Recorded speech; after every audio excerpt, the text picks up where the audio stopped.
Hello, and welcome to Bookspot. I'm Earl Wyenberg.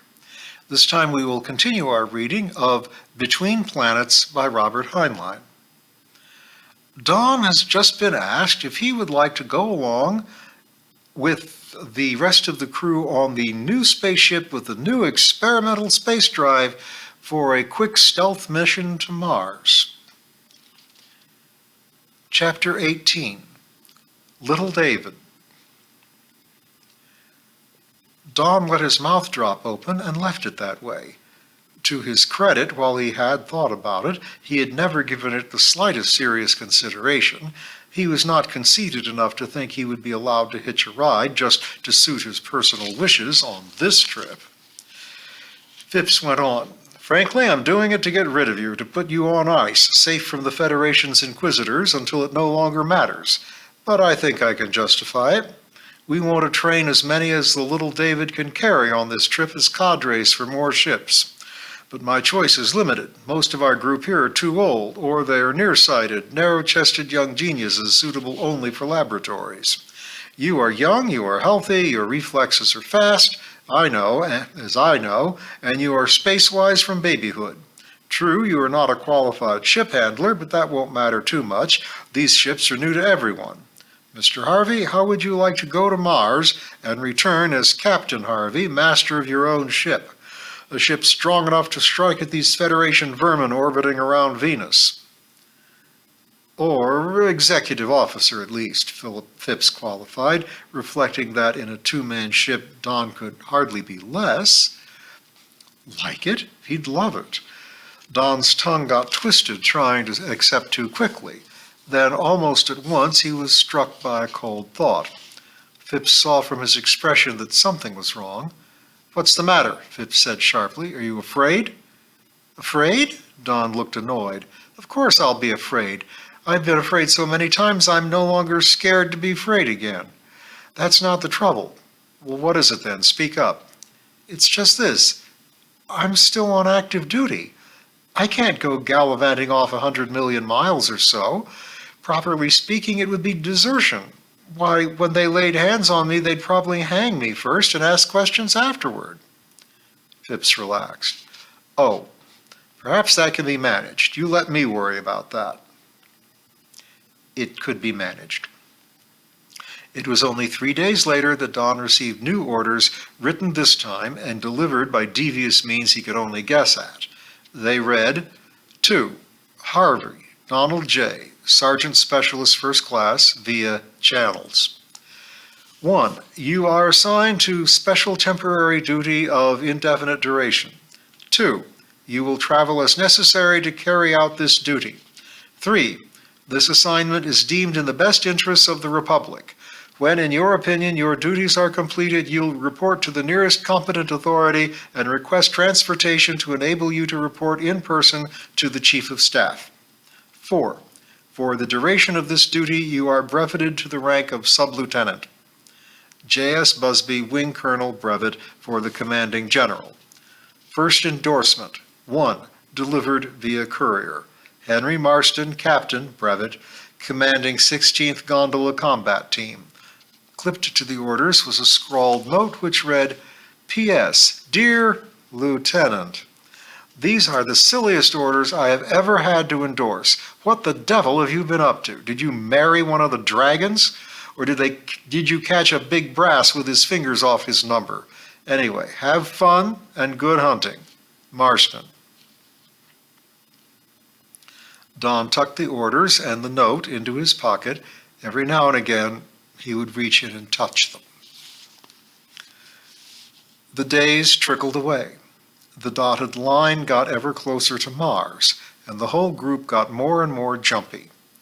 Another date was posted on the mess hall, a date by which the little David must be ready if they were to arrive in time.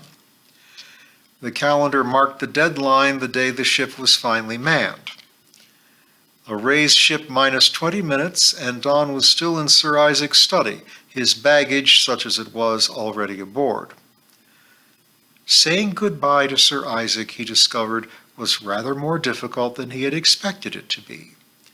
His head was not cluttered with ideas about father images and the like. He was simply aware that this dragon was all the family he had, much more so than that remote pair on the planet where he was headed. He was almost relieved when a glance at his watch told him that he was late. "Gotta run," he said. 19 minutes. "Yes, my dear Donald, your short-lived race must always live in frantic haste. Well, goodbye." "Farewell, mist on the waters." He stopped outside Sir Isaac's study to blow his nose and pull himself together. Isabel stepped out from behind a massive pillar. "Don, I wanted to say goodbye to you." "Huh? Sure, but aren't you coming out to see Ray's ship?" "No." "Well, as you like, but I gotta hurry, Grandma." "I told you to stop calling me Grandma." "So you fibbed about your age. So you're stuck with it, Grandma." "Don, you stubborn beast. Don, you come back. You understand me?" "Why, sure, we'll be back in jig time." "See that you do. You're not bright enough to take care of yourself. Well, open sky." She grabbed him by both ears and kissed him quickly, then ran away. Don stared after her, rubbing his mouth. Girls, he reflected, were much odder than dragons. Probably another race entirely. He hurried on down to the takeoff point. The entire colony seemed to be there, and he was the last of the crew to arrive, winning thereby a dirty look from Captain Rhodes, skipper of the Little David. Rhodes, once of Interplanet and now of the Middle Guard, had appeared 3 days ago. He had not been inclined to talk and had spent the whole time with Conrad. Don touched the pocket and wondered if Rhodes carried orders that read as oddly as his. The Little David had been dragged up on shore, where she rested in skids. No catapult would be needed for her takeoff, nor was any available. The 3 shuttle catapults on Venus were all in the hands of the Federation forces. The ship had been concealed by a screen of boughs. These were now cut back, giving her open sky room to lift. Don looked at her, thinking that she looked more like an oversized and unusually ugly concrete mixer than a spaceship. The roots of her amputated wings stubbed out sadly to port and starboard. Her needle nose had been trimmed off and replaced with a bulbous special radar housing. She was scarred here and there by the marks of cutting torches, where modifications had been done hastily and with no attempt to pretty up, smooth out, and make shipshape after the surgery. Her rocket tubes were gone, and the space formerly occupied by rocket fuel tanks now held an atomic power pile, while a major part of what had been her passenger space was now taken up by a massive bulkhead, the anti-radiation shield to protect the crew from the deadly emanations of the pile. All over her outer surface, disfiguring what had been sleek streamlines, were bulging discoids. Antennas, Conrad had called them. Antennas used to strain the very shape of space. They did not look much like antennas to Don. The Little David carried a crew of 9, Rhodes, Conrad, Harvey, and 6 others, all young and all on makey-learny, except Roger Conrad, who carried the undignified title of Gadget Officer, that being shorter than Officer in Charge of Special Appliances. She carried 1 passenger, old Malath. He was not in sight, and Don did not look for him. The after part of the remaining cabin space had been sealed off for his use and air-conditioned thin, dry, and cold. All were aboard, the lock was sealed, and Don sat down. Despite the space taken up by the new equipment, enough passenger seats had been left in the little ship to accommodate them. Captain Rhodes settled himself in his control seat and barked, "Acceleration stations, fasten belts." Don did so. Rhodes turned to Conrad, who was still standing. Conrad said conversationally, "About 2 minutes, gentlemen. Since we have no time for a test run, this will be a very interesting experiment. Any of 3 things can happen." He paused. Rhodes snapped, "Yes, go on." First, nothing might happen. We might bog down on a slight theoretical oversight. Second, it might work. And third, it might blow up. He grinned. "Anyone want to place a small bet?" Nobody answered. He glanced down and said, "Okay, Captain, twist your tail." It seemed to Don that it had suddenly become night and that they had gone immediately into free fall.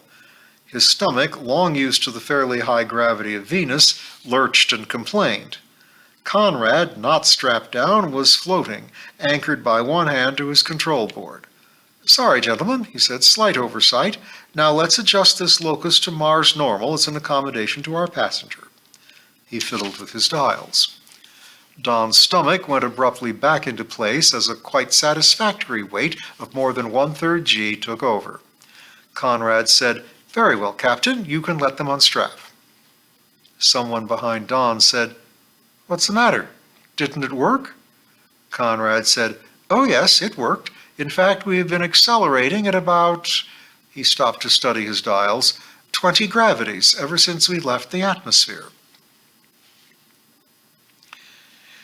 The ship remained surrounded by darkness, cut off from the rest of the universe by what was inadequately described as a discontinuity, save for a very few minutes every other watch when Conrad cut the field to enable Captain Rhodes to see out and thereby take direct star sightings. During these periods they were in free fall and the stars shone sharp through the ports. Then the darkness would close in and the little David would revert to a little world of its own. Captain Rhodes showed a persisting tendency to swear softly to himself after each fix and to work his calculations through at least 3 times. In between, Conrad conducted gadget class for as many hours each day as he could stand it. Don found most of the explanations just as baffling as the one Conrad had given Phipps. "I just don't get it, Raj," he confessed after their instructor had been over the same point 3 times. Conrad shrugged and grinned. "Don't let it throw you. By the time you've helped install the equipment in your own ship, you'll know it the way your foot knows your shoe. Meantime, let's run through it again." Aside from instructions, there was nothing to do, and the ship was too small and too crowded in any case. A card game ran almost continuously. Don had very little money to start with. Very soon he had none and was no longer part of the game. He slept and he thought. Phipps had been right, he decided. Travel at this speed would change things. People would go planet jumping as casually as they now went from continent to continent on Earth. It would be like the change from sailing ships to transocean rockets, only the change would be overnight instead of spread over 3 centuries. Maybe he would go back to Earth someday. Earth had its points, horseback riding, for instance. He wondered if Lazy still remembered him. He'd like to teach Isabel to ride a horse. He'd like to see her face when she first laid eyes on a horse. One thing he knew, he would not stay on Earth, even if he did go back. Nor would he stay on Venus, nor on Mars. He knew now where he belonged, in space, where he was born. Any planet was merely a hotel to him. Space was his home. Maybe he would go out on the Pathfinder, out to the stars. He had a sneaking hunch that if they came through this stunt alive, a member of the original crew of the Little David would be able to wangle it to be chosen for the long trip. Of course, the Pathfinder was limited to married couples only, but that was not an obstacle. He was almost certain he would be married in time to qualify, although he could not remember clearly just when he had come by that knowledge. And Isabel was the whither thou goest sort. She wouldn't hold him back. The Pathfinder would not leave right away in any case. They would wait to change over to the Horst Milne Conrad drive once they knew about it. In any event, he meant to stir around a bit, do some traveling once the war was over. They would surely have to transfer him to the High Guard when he got back. Then High Guard experience would stand him in good stead when he was a discharged veteran. Come to think about it, maybe he already was in the High Guard, so to speak. McMasters had certainly been right. There was just one way to get to Mars, in a spacing task force. He looked around him. The inevitable card game was still in progress, and 2 of his mates were shooting dice on the deck plates, the cubes spinning lazily in the low paragravity field. Conrad had opened up his chair and was stretched out asleep, his mouth open. He decided that it certainly did not look like a world-saving task force. The place had more the air of an unmade bed. They were due to come out on the 11th day within easy freefall of Mars, and, if all guesses had been right, close by the Federation task force, making almost a photo finish with those ships. Gadget class gave way to drill at battle stations. Rhodes picked Art Frankel, who had had some ship handling experience, as his co-pilot. Conrad was assisted by Franklin Chang, a physicist like himself. Of the other four, 2 were on radio, 2 on radar. Don's battle station was a saddle amidships, back of the pilot's chairs, the dead man's seat. Here he guarded a spring-loaded demolition switch, a type of switch known through the centuries as a dead man's switch, for the contrary reason that it operated only if its operator was dead. At first drill, Conrad got the others squared away, then came back to Don's station. "You savvy what you're to do, Don?" "Sure. I throw this switch to arm the bomb, then I hang on to the dead man switch." No.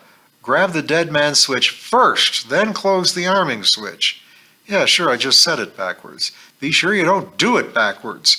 Remember this, Lieutenant. If you let go, everything goes." "Okay. Say, Raj, this thing triggers an A-bomb, right?"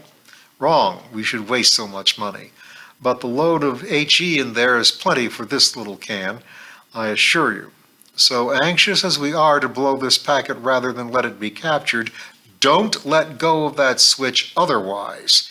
If you feel a need to scratch, rise above it." Captain Rhodes came aft and with a motion of his head sent Conrad forward. He spoke to Don in a low voice such that his words did not reach the others. "Harvey, are you satisfied with this assignment? You don't mind it?" "No, I don't mind," Don answered. "I know the others all have more technical training than I have. This is my speed."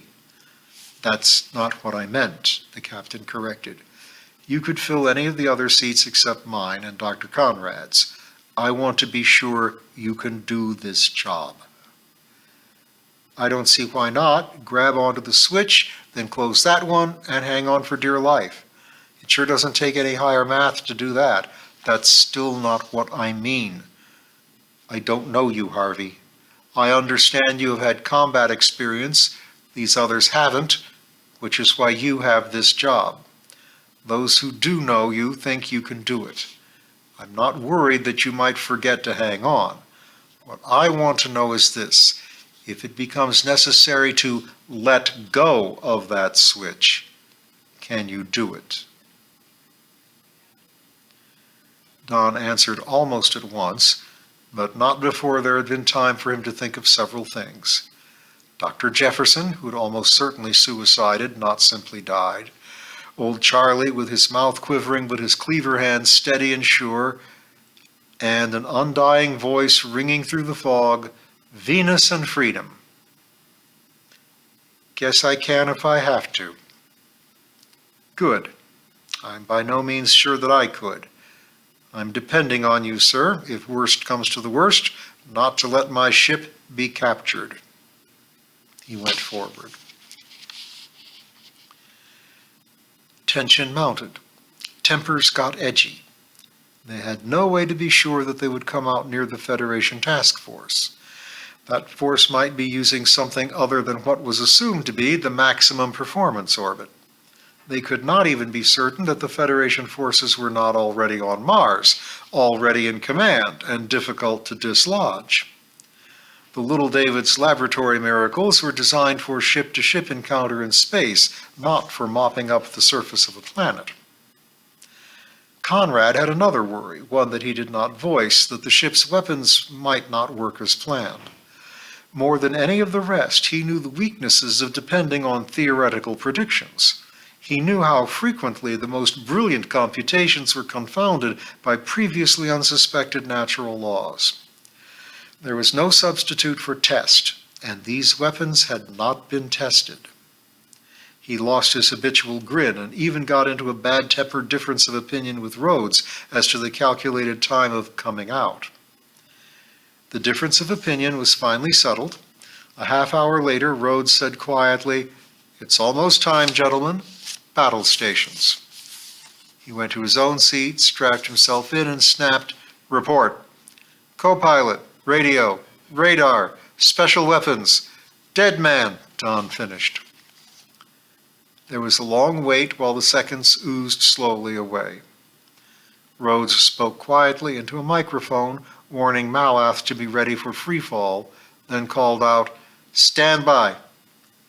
Don took a tighter grip on the demolition switch. Suddenly he was weightless. Ahead of him, and in the passenger ports on each side, the stars burst into being. He could not see Mars and decided it must be under the ship. The sun was somewhere aft, it was not in his eyes, but his view ahead was excellent.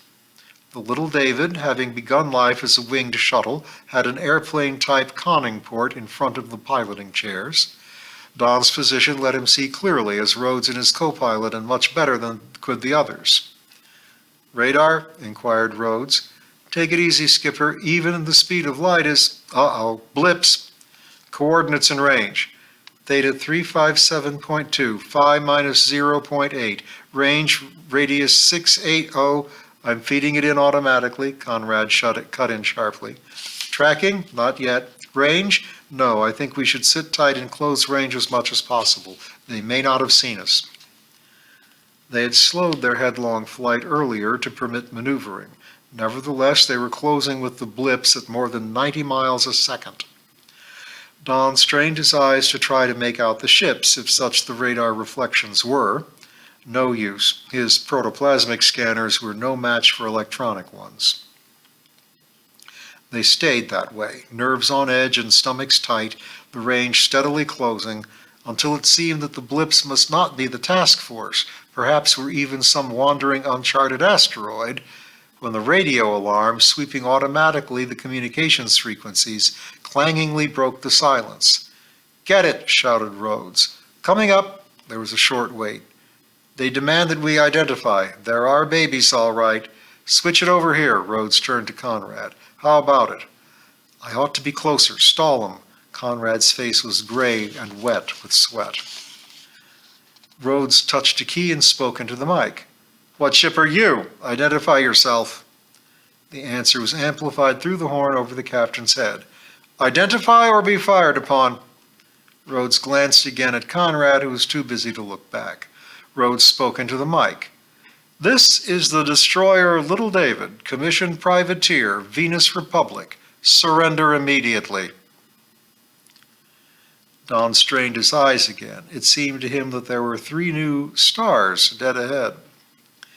The answer came back with hardly more than transmission delay. "Federation flagship Peacemaker to pirate ship Little David. Surrender or be destroyed." To Rhodes' inquiry, Conrad turned a face contorted with uncertainty. "It's still pretty far. The track hunts on me. I might miss." "No time. Go ahead." Don could see them now, ships growing unbelievably.